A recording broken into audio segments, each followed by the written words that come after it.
Oh, Tim from Fair Play now on the 30th of December 2022.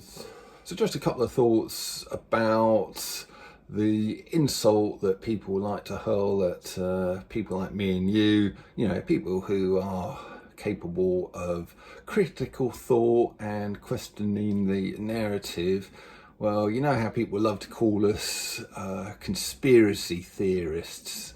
Um, well, what is wrong with being a conspiracy theorist? And think about it.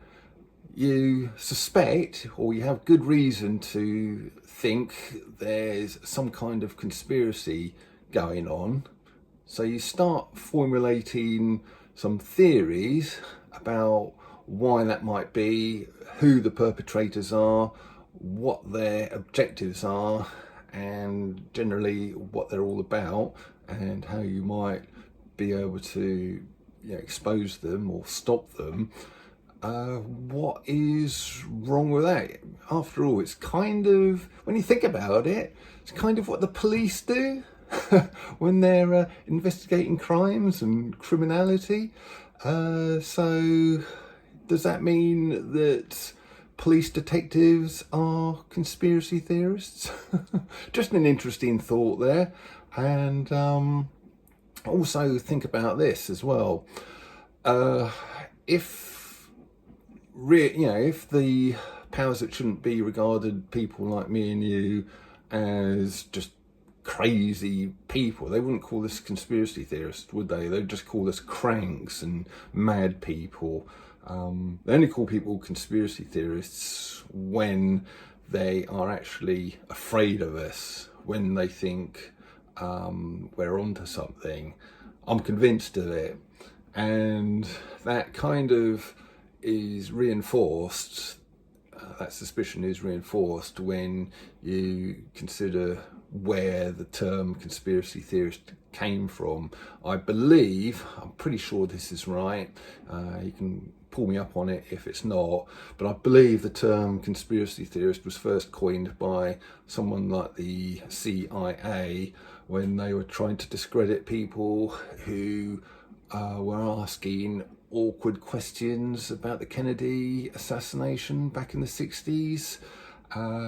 They're getting a bit worried about that, so they just decided to discredit these people by calling them this term they dreamt up.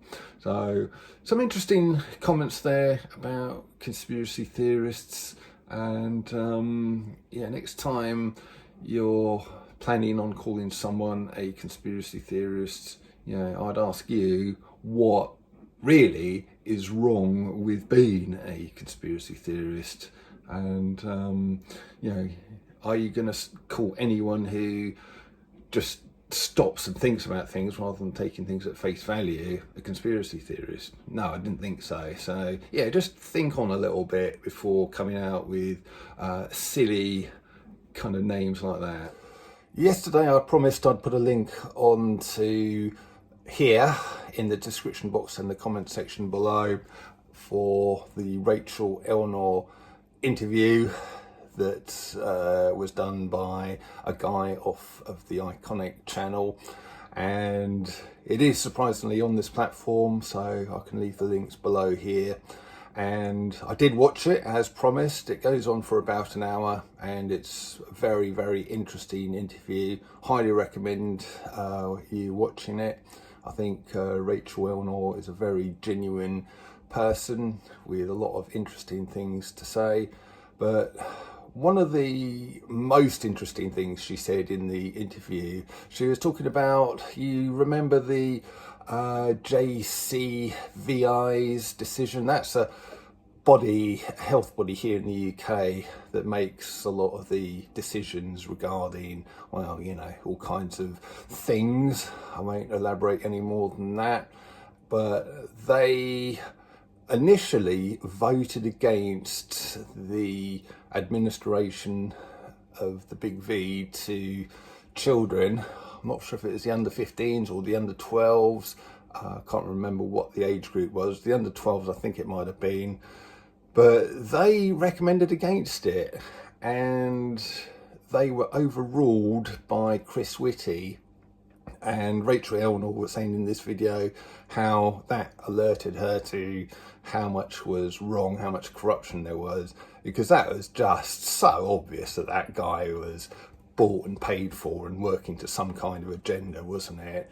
It couldn't have been any more obvious. But the thing that particularly disgusted me about that, even more than Whitty himself, was when the JCVI made that decision.